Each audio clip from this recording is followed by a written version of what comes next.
engineer Waqas Ahmed and I welcome you all guys in this special video which is concerned to all those engineers, diploma holders, even though कि आपने अगर matric भी किया हुआ है, कुछ skill सीखने के बाद आप oil and gas rig type jobs को ज्वाइन कर सकते हैं। आज की इस वीडियो के अंदर इराक से मिस्टर हमाद अनवर ने हमें ज्वाइन किया है और हमें बताएंगे रिग के बारे में, रिग किस तरह से ऑपरेट किया जाता है, क्या इसके डिफरेंट कंपोनेंट्स हैं। और अगर आने वाले वक्त में भी आप चाहते हैं कि आप इस तरह की नॉलेजफुल वीडियोस देखते रहें, क्योंकि इस तरह की ट्रेनिंग्स यूजुअली तौर पे अवेलेबल नहीं होती, तो इस चैनल के थ्रू हम आप तक पहुंचाएंगे एक real time oil and gas industry का नॉलेज और कैरियर किस तरह से फाइंड आउट कर सकते हैं, प्लस इस तरह की वीडियोस और इंटरव्यू प्रिपरेशन। सो मेरी आप लोगों से रिक्वेस्ट है कि एक तो इस चैनल को सब्सक्राइब करें और दूसरा इस वीडियो की कमेंट्स में जाके लिखें आई नीड मोर, ताकि आने वाले वक्त में भी हम आप लोगों को हमाद अनवर के साथ कनेक्ट रखें और डिफरेंट तरह की नॉलेजफुल वीडियोस बनाते।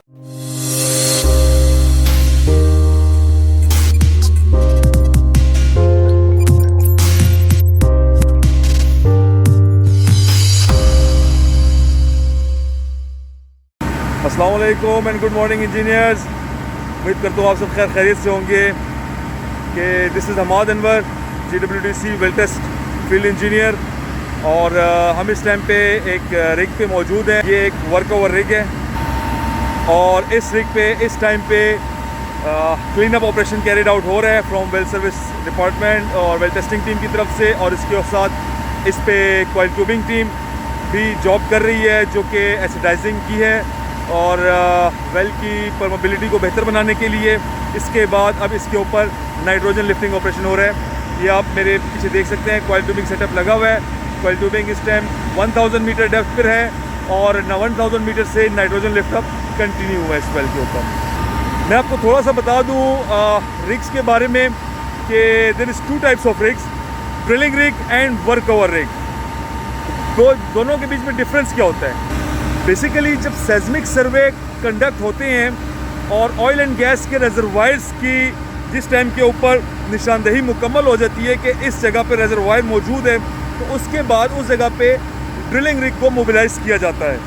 ठीक है, जिन कंट्रीज़ के अंदर नॉर्मली जहाँ पे लाइक पाकिस्तान हम कह लें, ठीक है, कि यहाँ पे रिजर्वायर्स की तादाद इतनी ज़्यादा नहीं है, तो वहाँ पे एक ड्रिलिंग रिग ही होता है जो कि मुकम्मल जॉब परफॉर्म करता है, जो कंप्लीट जॉब ड्रिलिंग रिग से ही परफॉर्म होती है। लेकिन चूँकि मैं इस टाइम इराक में मौजूद हूँ और यहाँ पे जैसे कि आप सबको पता है कि ऑयल एंड गैस की कमी तो है नहीं, ठीक है। बेसिकली ये सारा का सारा एरिया रीजन ही पेट्रोल से मतलब ऑयल से भरा हुआ है, ऑयल एंड गैस से ये रिच है। सो जो कि ऐसे इस कंट्रीज़ में ऐसे रिजर्वायर्स में ड्रिलिंग रिग आके ड्रिल करता है, मेन होल को ड्रिल करते हैं और अपनी डिज़ायर्ड डेप्थ पे फॉर्मेशन पे पहुंचने के बाद होल को केस्ट करके रिग मूव आउट हो जाता है। उसके बाद छोटे रिग आते हैं ये जो कि वर्क ओवर रिग कहलाते हैं। ये आप मेरे पीछे देख सकते हैं, मैं आपको जरा इसका कंप्लीट ओवरव्यू देता हूँ जी। तो this is work over rig. Basically rig almost ये जॉब कंप्लीट हो चुकी है और रिग अपने मूव होने के आखिरी मराइल पे, जिसकी वजह से आप ये सामने स्पेस खाली भी देख रहे होंगे। यहाँ पे रिग की किल मैनीफोल्ड, चोक मैनीफोल्ड इसकी यहाँ पे इस जगह पे होती है। ये इसके मड टैंक्स हैं, यहाँ के ऊपर यहाँ पर ब्राइन मड वगैरह को मेक करके केमिकल्स को ऐड करके सर्कुलेशन के लिए इस्तेमाल किया जाता है। और ये हमारा वेल टेस्टिंग सेटअप लगा हुआ है, सरफेस वेल टेस्टिंग सेटअप, जिसमें choke manifold, separator, surge tank, storage tanks और इसके बाद ये फ्लेयरिंग हो रही है, गैस रिजर्वायर से गैस आ रही है और ये गैस की फ्लेयरिंग हो रही है continuously. So now I will gonna show you the coil tubing equipment. Coil tubing जो है ये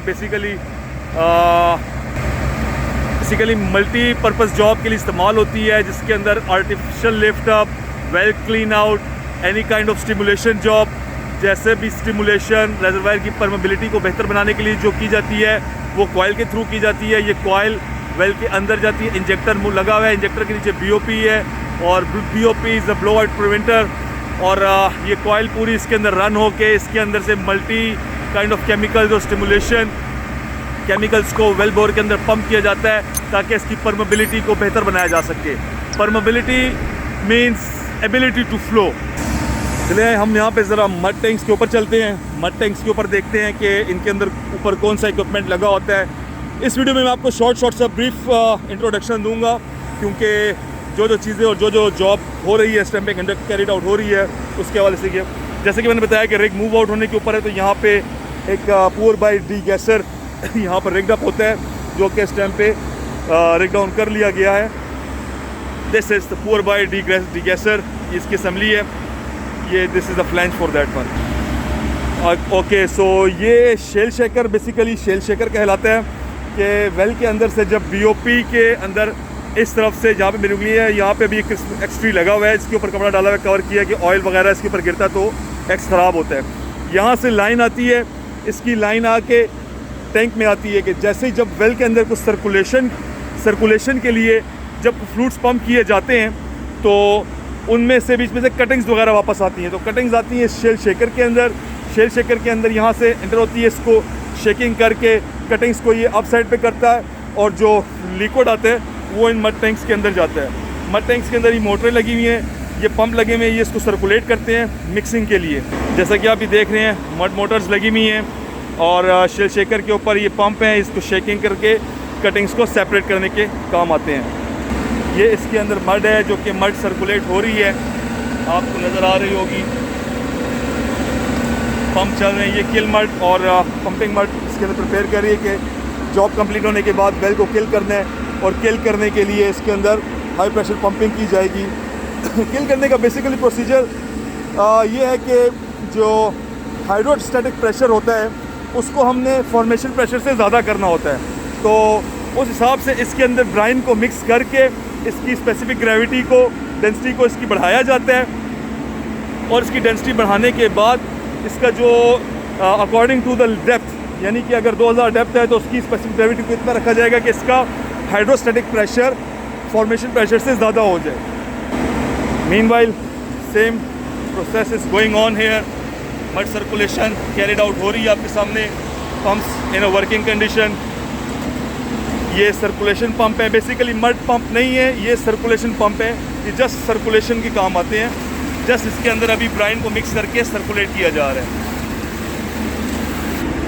so guys, this is the final view of the mud tanks. ये मड टैंक्स का टॉप है। ये हमारे पास सेम पैड के ऊपर एक और वेल है, और ये वेल है मिशरिफ फॉर्मेशन है। एक स्पेसिकली इराक़ में हल्फाया में डिफरेंट फॉर्मेशंस हैं, तो ये मिशरिफ फॉर्मेशन का वेल है। This is called Christmas tree, x tree. ये इसके विंग वॉल्स हैं, राइट साइड पे विंग वॉल्व है। ये प्रोडक्शन लाइन से कनेक्ट होगा। अभी तक प्रोडक्शन लाइन इसकी बनी नहीं है, यहाँ प्रोडक्शन लाइन तैयार होगी। इस वाली फ्लैंज के ऊपर प्रोडक्शन लाइन का कनेक्शन आ जाएगा। ट्यूबिंग हैंगर, ये फ्रंट वाले दो मास्टर वॉल्व हैं, अपर वॉल्व स्वैप वॉल्व है, राइट साइड फ्लोविंग वॉल्व है, और left side valve production line का वॉल्व है। ये रिग के ऊपर जो टॉप पे लगी हुई है, दिस इज़ रिग चोक। इससे वेल को कंट्रोल करके डाउन स्ट्रीम पे लेस प्रेशर को अप्लाई किया जाता है। So guys, this is the back side view of the work over rig. और चलिए आइए पहले पंप की तरफ चलते हैं, फिर हम बीओपी की तरफ जाएंगे। सो दिस इज़ 4.5 ट्रिप्लेक्स पंप, इसको प्लंजर पंप भी कहते हैं। ये हाई प्रेशर पंप है, 10K PSI 10,000 PSI तक इसकी पंपिंग कैपेसिटी है, और इसके अंदर से इसके साथ लिक्विड कनेक्ट होते हैं, लाइनें कनेक्ट होती हैं डिफरेंट। ये इसकी लाइंस आ रही हैं, ये इसकी लाइन इस पंप की ऑलरेडी कनेक्ट है मड टैंक से। इधर से मड सक करता है, इधर से इसकी लाइंस में डिस्चार्ज आता है। डिस्चार्ज के बाद यहाँ से जाता है मैनीफोल्ड में, इधर से मैनीफोल्ड से लाइनों के थ्रू वेल के अंदर इसको पंप किया जाता है। ये पंप मल्टीपर्पज़ के लिए इस्तेमाल होता है, वेल किलिंग ऑपरेशन के लिए भी इस्तेमाल होते हैं, स्टिमुलेशन के लिए भी इस्तेमाल होते हैं, और बेसिकली सर्कुलेशन के लिए भी ये पंप इस्तेमाल किए जाते हैं। So as I told you, ये तो हमारा पंप का व्यू हो गया। Now we come to the drawworks. This is the drawworks. ये बेसिकली कनेक्ट है केबल्स इसके साथ, जो कि पुली तक जाती हैं, क्राउन ब्लॉक तक। क्राउन ब्लॉक के साथ ट्रैवलिंग ब्लॉक है जो इन ड्रॉवर्क्स के साथ कनेक्ट होकर इस पे टोटल रिग का ऑलमोस्ट ऑल लोड और जितनी रिग की स्ट्रेंथ है। So now where comes to the drawworks. This is drawworks. ये इसकी मेन केबल है जिसकी लिफ्टिंग स्ट्रेंथ वैसे 150 टन होती है, बट सेफ्टी फैक्टर को मद्देनज़र रखते हुए इससे 130 टन 130 टन तक, जो कि इनफ होता है, एक वर्क ओवर रिग के लिए इनफ है। और साथ में इसकी ये एक छोटी विंच ऑपरेशन के लिए है, जिसको ट्रैगर लाइन बोलते हैं, विंच लाइन बोलते हैं। ये भी हाइड्रोलिकली ऑपरेट है। इससे अराउंड 5 टन तक रिग से चीज़ें उठा के और सरफेस से कैटवॉक से फ्लोर पे लेके जाया जाता है। Now finally we are here on the rig floor. Basically ऐसा ही होता है, गंदा ही होता है, क्योंकि ऑयल एंड गैस का काम है। ये कवर किया गया है क्योंकि जब कॉइल ट्यूबिंग ऑपरेशन चल रहा है तो किसी भी किस्म का ब्लो आउट या कोई भी काइंड ऑफ स्पिलेज वगैरह से बचने के लिए और बचाने के लिए ये इसके ऊपर कवरिंग की है। ये बेसिकली डॉग हाउस है, जिसको ड्रिल कंसोल भी कहते हैं। डॉग हाउस इसको पुराने अल्फाज में, पुराने वक्तों में कहा जाता था। So here we are, this is man rider basket. इस बास्केट पे ट्रैगर लाइन से, जो कि मैंने आपको पहले दिखाई है, इसमें बंदे मैन राइड करके ऊपर जाते हैं। जिस किस्म का भी कोई ऑपरेशन हो, क्लीनिंग ऑपरेशन है, कनेक्शन है, बीओपी के कनेक्शंस हैं उनको, या इंजेक्टर कनेक्शंस हैं, किसी भी किस्म के जॉब के लिए जो कि अब सरफेस पे होगा वो इससे किया जाता है। ये मेरे ऊपर आप देख रहे हैं, ये मंकी बोर्ड है। यहाँ पे डायरेक्ट मैन जो है वो जॉब करता है। डायरेक्ट मैन यहाँ पे जो ड्रिल पाइप्स होते हैं वो इस जगह पर रैकअप हुए होते हैं, जहाँ पे ये मेरे स्टैंड पे एक फ़ैन लगा हुआ है। इस फ़ैन वाली जगह पर रैकअप होते हैं और यहाँ से वो सीधा स्ट्रेट स्टैंड्स बन के ऊपर के साथ कनेक्ट होते हैं। तो जो डायरेक्ट मैन होता है वो, ये ड्रॉवर्क्स की इंजन बे है, रेग इंजन, बेसिकली इसको रेग इंजन कहते हैं। इसके स्लिंग्स लगे हुए हैं जो कि वेल रेग को होल्ड करने के हैं, जिसके होल्डिंग स्लिंग्स हैं। Meanwhile now will go to the drawworks. So rig engine जो कि लिफ्टिंग के लिए और उसकी पावर के लिए, हॉर्स पावर्स को एनहांस करने के लिए यूज़ है। What is drilling rig and workover rig? Let me give you a brief introduction about drilling rig and workover rig. Drilling rig basically seismic surveys के बाद rig मूव होता है location के ऊपर, ड्रिलिंग स्टार्ट होती है। Drill करते करते रेजरवायर तक ड्रिल करते हैं, साथ साथ केसिंग करते हैं। और केस्ट करके, केसिंग इसलिए ज़रूरी होती है, आयरन केसिंग यूज़ होती है इसके अंदर अच्छे ग्रेड्स की। ये इसलिए ज़रूरी होती है कि ड्यू टू जियोलॉजिकल चेंजेस और अर्थ को एक फॉर्मेशन कोलैप्स ना कर जाए आपस में, और वेल जो है ना वो प्रोडक्शन देना बंद ना कर दें। ड्रिल करके, केस्ट करके होल को ड्रिल रिग मूव हो जाता है।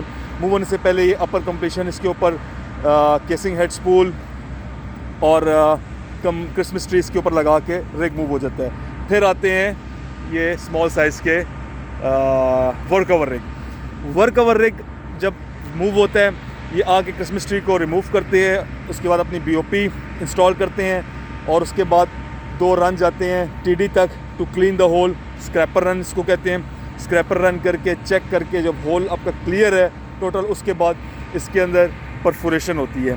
टीसीबी परफोरेशंस होती हैं जो कि डिफरेंट कंपनी, जो third party company, service companies आके परफोरेशन करती हैं। परफोरेशन के बाद इसके अंदर डीएसटी ऑपरेशन कैरिड आउट होता है। डीएसटी भी एक डाउन होल स्टेम टेस्टिंग होती है, इसको ड्रिल स्टेम टेस्टिंग भी कहते हैं। ठीक है, ये अपने टूल्स वेल के अंदर रन करके और इसकी एनुलस को, एक डिबेट है लंबी, ये इंशाल्लाह फिर डिस्कस करेंगे। So let me come on a brief point.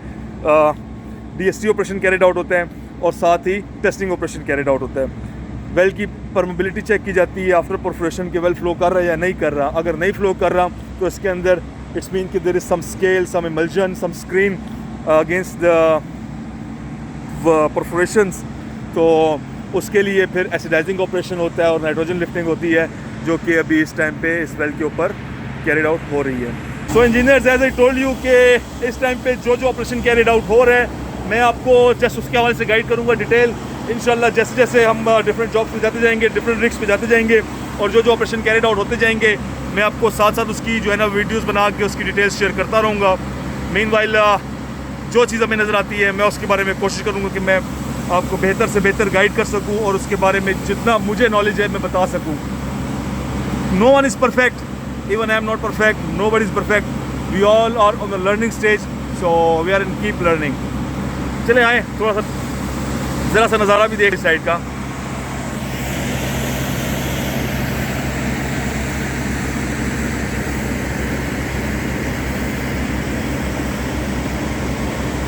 ये basically surface well testing equipment rigged up हुआ है। हमारा SSV, ESD, choke manifold, separator, surge tank, storage tank, gauge tank, offices, और ये आगे मड टैंक्स जो कि हमने पहले देख चुके हैं अपनी वीडियो में, आपको मैंने इसके बारे में जो इन्फॉर्मेशन थी बताया। बेसिकली यहाँ पर ये ऑन स्पेसिफिकली दैट पॉइंट जहाँ पे आपको मेरी उंगली नज़र आ रही है, इस पॉइंट के ऊपर पुअर बॉय डिगैसर होता है कि ड्यूरिंग जब सर्कुलेशन अंदर से जब कटिंग्स वगैरह आती हैं, ड्यूरिंग सर्कुलेशन जब वेल से कटिंग्स वगैरह आती हैं और उसके साथ अगर गैसेज आ जाएँ जो कि एक ब्लो आउट का चांस होता है, तो उस दौरान फ्लो को पुअर बॉय डिगैसर हो जाता है। बेसिकली ये सेकेंडरी सेपरेटर का काम करता है, लो प्रेशर होता है इसके अंदर काइंड ऑफ वेसल होती है, जैसे कि ये दिखाता हूँ भी आपको मैं, लाइक दैट वन। ये सर्च टैंक है जहाँ पे मैं आपको फिंगर पॉइंट आउट कर रहा हूँ, ये सर्च टैंक है। ये टिकली डिगैसर तो नहीं है, लेकिन इसी टाइप का एक वेसल होता है जो कि थोड़ा पतला होता है। इसमें से फ्लूइड वगैरह गुजार के जो उसकी गैसेस होती है वो अपर पार्ट से उसकी लाइन जो कि लाइन इस पोजीशन में जाके इन लाइन के साथ मिल के सीधा फ्लेयर के ऊपर उसको जला दिया जाता है। Now let me show you some parts of the rig जो कि यूज़ होते हैं।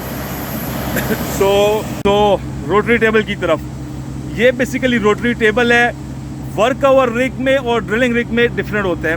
रोटरी टेबल बेसिकली उसको रोटेशन देने के काम आता है। ड्रिलिंग रिग्स के ऊपर मैक्सिमम जो ट्रैवलिंग ब्लॉक है इसकी जगह TDS ब्लॉक लगा होता है, जिसको टॉप ड्राइव सर्विस बोलते हैं। उस टॉप ड्राइव सर्विस के थ्रू उसको ड्रिलिंग को घुमाया जाता है, जिसके साथ ड्रिलिंग की जाती है बिट्स लगा के। बट चूँकि वर्क आवर रिग के ऊपर ड्रिलिंग की ज़रूरत नहीं पड़ती, तो इसलिए रोटरी टेबल अगर कुछ मूवमेंट देनी है स्ट्रिंग को, लाइक DST अगर रन की हुई और पैकर सेट करना है, स्ट्रिंग को मूवमेंट देनी है, तो उसके लिए रोटरी टेबल यूज़ होगा। या कोई छोटी मोटी कटिंग्स हैं या कुछ जैसे कि जंक मिल रन करनी है कि वेल बोर को क्लीन आउट करना है, तो उसके अंदर अगर कुछ मूवमेंट्स देनी है तो ये रोटरी टेबल से मूवमेंट दी जाती हैं। ये रोटरी टेबल है, ये क्लॉकवाइज और काउंटर क्लॉकवाइज बोथ पोजीशन में घूम सकता है। इसकी एडजस्टमेंट होती है, इसके एडजस्टमेंट नट्स बारल अभी इसको कैप्चर किया गया हुआ है, इसके अंदर स्लिप लगी हुई है। इसकी डाउन साइड पे इसके नट होते हैं, उस नट से इसको घुमा के इसकी क्लॉकवाइज और काउंटर क्लॉकवाइज मूवमेंट को कंट्रोल किया जाता है। So guys, here we are again, BOP injector, crane ने इंजेक्टर को होल्ड किया हुआ है, travelling block, and this is the mast of the rig. सो अब हम चलते हैं एक मेन पार्ट की तरफ जो कि BOP कंट्रोल बॉक्स है। BOP control box, now this is the BOP control box. इसके ऊपर चाइनीज़ में लिखे, आपको समझ तो नहीं आएगी, चलें let me try. This is annular RAM, ये एनुलर रैम है। इसको एनुलर को क्लोज करने के लिए, एनुलर मीन्स केसिंग और ट्यूबिंग के दरमियान जो डिफरेंस होता है, जो स्पेस होती है, उसको एनुलर रैम कहते हैं। एनुलर प्रेशर रेगुलेटर, इसको रेगुलेट करते हैं, इसको कितना प्रेशर रखना है। प्रेशर गेजेस हैं, जिस टाइम पे BOP कनेक्ट होती है उसके साथ एक कनेक्शन इनको जो है ना वो डिज़ायर प्रेशर के ऊपर सेट किया जाता है। ये सब it also depends upon about the formation pressure. Now this is the pipe ram switch, pipe ram है पाइप को होल्ड करने के लिए। These are the blind rams, well को BOP से शट करने के लिए पाइप रैम्स। और ब्लाइंड रैम ही शेयर, बेसिकली ये ब्लाइंड रैम है, इसको शेयर रैम भी कहते हैं। ये ऑपरेट करके इसको पाइप को बिल्कुल शेयर करके इसको इन केस ऑफ एनी एमरजेंसी हम वेल को इसके BOP के थ्रू कंट्रोल करते हैं। इस स्विच को जब नीचे किया जाएगा तो जिसके अंदर हाई प्रेशर और हैवी टाइप ऑफ कटर्स लगे हुए होते हैं, जो कि कटर्स इसको पाइप को कट कर देते हैं, यानी नीचे का नीचे और ऊपर का ऊपर, वेल सिक्योर हो जाता है। मे भी ट्यूबिंग फिश हो जाती है, जो कुछ भी डाउन होगा वो नीचे ही गिर जाएगा वेल बोर में, और जो अपर है वो upper side. Okay, this is the drilling console, here the driller can sit. जैसे कि मैंने बताया था कि इसको कवर किया हुआ है ताकि इसके ऊपर कोई जो ऑयल वगैरह या स्लग वगैरह की चींटे वगैरह ना पड़े। ये ड्रिलिंग कंसोल है। ये आ गया है हमारा मॉडर्न टेकर। बेसिकली इसके ऊपर सारा का सारा लोड, टेंसाइल लोड और जितना वेट है, ट्यूबिंग स्ट्रिंग वेट है, इसके ऊपर शो हो रहा होता है। ठीक है, डिफरेंट टाइप्स ऑफ प्रेशर्स हैं। पंप प्रेशर के लिए ये गेज यूज़ हो रही है, टोंग जो यूज़ हो रही है वो कितने प्रेशर पे है, और RT torque, this is a torque gauge. सो यहाँ पे सारा सिस्टम लगा हुआ है। Basically as I told you कि मैं सरफेस वेल टेस्ट इंजीनियर हूँ ड्रिलिंग रिग के, और जितना मुझे इन्फॉर्मेशन है मैं आपसे शेयर कर रहा हूँ। मीनवाइल जो कुछ हमें पता लगता जाएगा मैं इंशाल्लाह आपके साथ साथ शेयर करता रहूँगा। So let's go. So this is the drilling console. Driller के पास यहाँ से सारे parameters, down hole pressure, sensors वगैरह आ रहे होते हैं। यहाँ से इसके पास सारी अथॉरिटी होती है BOP को ऑपरेट करने की और सारे के सारे स्विचेस को कंट्रोल करने की। टोटल वेल का कंट्रोल इस कंसोल के अंदर से होता है। So finally we got the idea. Also yes, इधर कैमरे लगे हुए हैं। यहाँ से सारा का सारा व्यू रिग का, मल्टी कैमरे हैं, डिफरेंट कैमरा सेलेक्ट करके इसको, ये जैसे कि अगर आपको नज़र आ रहा हूँ, ये यस दिस वन, ये ड्रॉवर्क्स का व्यू आ रहा है कि ड्रॉवर्क्स की केबल कैसे मूव हो रही है। ये जो ऊपर इंजेक्टर लगा हुआ है, इंजेक्टर के टॉप का कैमरा है। ये सामने रिग का कैमरा है। इधर 2 कैमरे और होते हैं जो कि क्राउन ब्लॉक पे, ये 2 कैमरे अभी स्विच ऑफ हुए हैं जो कि क्राउन ब्लॉक की पुलिस की मूवमेंट को देख रहे होते हैं। पुली रिवॉल्वर मूवमेंट की जो पुली होती है उसको देख रहे होते हैं। और अनदर कैमरा जो कि मंकी बोर्ड के ऊपर डायरेक्ट मैन की पोजीशन को मॉनिटर कर रहा होता है। Finally we are out of the drilling console. Let's go to our BOP part. In case of any emergency well को कंट्रोल करने के लिए काम आती है। BOP means blow out preventer. So जैसे कि ब्लो आउट प्रिवेंटर्स का नाम है, अपने नाम से ही अपनी सारी की सारी स्पेसिफिकेशंस आपको जाहिर कर रहा है। मैं आपको नीचे जो रिग BOP, जो मेन BOP होती है, मैं भी आपको वो जाके दिखाता हूँ, उस पर आपको थोड़ा बहुत ज़्यादा आइडिया मिलेगा। ये बेसिकली ये भी 10K BOP है, but this is not for the rig. ये रिग के लिए नहीं है, ये कॉइल ट्यूबिंग के लिए। इसका साइज़ डिफरेंट है। ये छोटे साइज़ के टूल्स को इसमें से रन किया जाता है, लेकिन जो जो रिग की BOP होती है उसके अंदर उसका साइज़ बड़ा साइज़ होता है। सो वो बड़े पाइप्स को हैंडल करने के लिए और उनको थ्रू रिग फ्लोर करने के लिए काम आती है। बेसिकली है तो ये third party setup, but I can show you a little bit. So this is blowout preventer. इसके अंदर डिफरेंट टाइप्स ऑफ रैम्स होती हैं। हाइड्रोलिक रैम है, शेयर रैम है, पाइप रैम्स हैं, जो कि ये हमारे एलिवेटर्स हो गए हैं, ये हो गई हैं, स्लिप्स हो गई हैं होल के अंदर पाइप्स को। इसके अंदर भी आप जॉस देख रहे हैं, जैसे कि जॉ बने हुए हैं। इसके अंदर टूल यहाँ से जाता है और इसके अंदर ग्रिप कर लेता है इसको। ये इसको वेल में गिरने से, नीचे फिश होने से इसको बचाती है। Basically hydraulic slips, sorry mechanical slips, नाम से जाहिर है this is mechanical slip. Let me show you the hydraulic slip as well. So ये आ गई है हमारी हाइड्रोलिक स्लिप है। ये बेसिकली हाइड्रोलिकली ऑपरेट होती है। जिस टाइम पे during run in hole, run in pipes का, तो उस टाइम पे बार बार इन स्लिप्स को उठाना, बिठाना, लगाना एक टाइम टेकन अमल है। तो उस टाइम को बचाने के लिए मैनुअल मैकेनिकल से आ जाते हैं हाइड्रोलिक पे। ये हाइड्रोलिकली ऑपरेट होती हैं। हाइड्रोलिक जब प्रेशर रिलीज़ किया जाता है, इसके जॉज हैं वो ऑटोमेटिक खुल जाती हैं। रन इन करते हैं पाइप को, पाइप दी जाता है, फिर डिज़ायर डेप्थ पे जाके हाइड्रोलिक प्रेशर दिया जाता है कि दोबारा उसको होल्ड कर लेते हैं और उसके बाद उसको नीचे गिरने से रोक लेते हैं। इस दौरान अपर कनेक्शंस खोल के दूसरा कनेक्शन किया जा सकता है, मतलब multipurpose. So guys I guess this is the maximum one from here. ये आप देख रहे हैं मेरे छत के ऊपर ये येलो सा एक लगा हुआ है, इसको ट्रैवलिंग ब्लॉक कहते हैं। इस ट्रैवलिंग ब्लॉक के साथ इसके 2 आर्म्स होते हैं, वो भी रिग डाउन हुए हैं। बेसिकली ये 2 आर्म्स हैं, ये इसके साथ कनेक्ट होते हैं। इन आर्म्स के साथ आपका कनेक्शन हो जाता है एलिवेटर्स का। इस एरिया से ये आर्म्स का होल इस पर कनेक्ट होता है और उसके बाद ये travelling block up and down travel करता है। इसके बीच में हम पाइप्स को, इसको यहाँ से खोल के इसके अंदर पाइप को फंसा के और इसको लिफ्ट अप करके वेल में रन इन किया जाता है। Hydraulic tong, this is basically hydraulic tong. ये टूल्स को, पाइप्स को टाइट वगैरह करने के लिए इस्तेमाल होती है। बेसिकली हाई प्रेशर और जब कुछ कनेक्शंस जिनको लाइक IF कनेक्शन, अब आपको IF कनेक्शंस के बारे में भी इंशाल्लाह डिटेल बताऊंगा। कनेक्शंस क्या होते हैं उसके ऊपर एक डिटेल वीडियो बनेगी, तो उनको टाइट करने के लिए इस्तेमाल होते हैं। ये इसके अंदर स्लिप्स लगे हुए हैं, हाइड्रोलिकली ये उसको कैच कर लेते हैं और एक एक्सट्रीम पावर से, जो कि 7,500 फुट पाउंड्स से 10,000 फुट पाउंड्स तक, और जितना हम उसको कम करना चाहें इसकी सेटिंग हम इस गेज से हम इसको देख लेते हैं। इसके ऊपर MPa पे गेज लगी हुई है, इधर से हम इसको कंट्रोल कर लेते हैं। इसकी सेटिंग के लिए यहाँ पे स्क्रूज मौजूद होते हैं।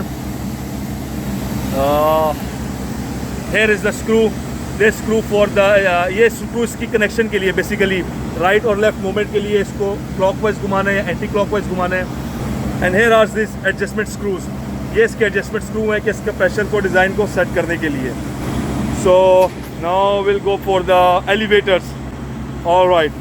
So ये स्लिप्स हैं, स्लिप्स की तरफ बाद में आते हैं, पहले आते हैं एलिवेटर्स की तरफ। ड्रिल पाइप्स को, ट्यूबिंग स्टैंड्स को उठाने के लिए या फ्लो हेड वगैरह को उठाने के लिए डिफरेंट साइज़ के एलिवेटर्स यूज़ होते हैं। इन एलिवेटर्स का काम होता है कि ये बेसिकली ये उसको नेक से कैप्चर करके उसको उठाने के और उसके मतलब रन इन करने के लिए, जब वेल बोर में उसको रन इन करना होता है तो उसके काम आते हैं। बेसिकली BOP लगी है, एंटन ऑयल कंपनी है, इसके नाइट्रोजन जनरेटर्स लगे हुए हैं, नाइट्रोजन जनरेट करके वेल के अंदर पंप कर रहे हैं आर्टिफिशियल लिफ्ट अप देने के लिए।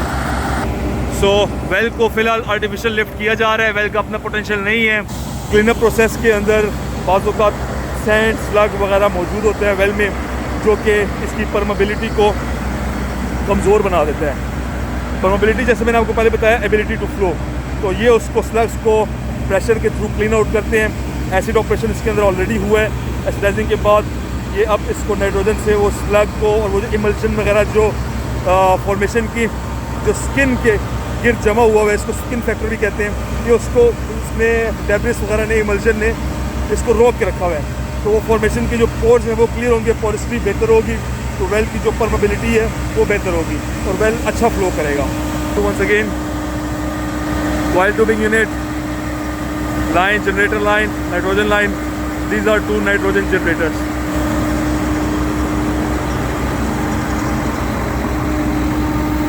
So guys, this is the complete view of the rig. Next time हम जब इंशाल्लाह दूसरे पर मूव आउट होंगे और वहाँ पे जो जो ऑपरेशंस कैरीड आउट हो रहे होंगे, मैं इंशाल्लाह आपको उसके साथ साथ अपडेट करूँगा। Till then see you. और अपने वेल टेस्टिंग सेटअप के बारे में एक आपको डिटेल वीडियो बना के ज़रूर शेयर करूँगा। Till then thank you so much, see you, Allah हाफिज़, दुआ में याद रखिएगा।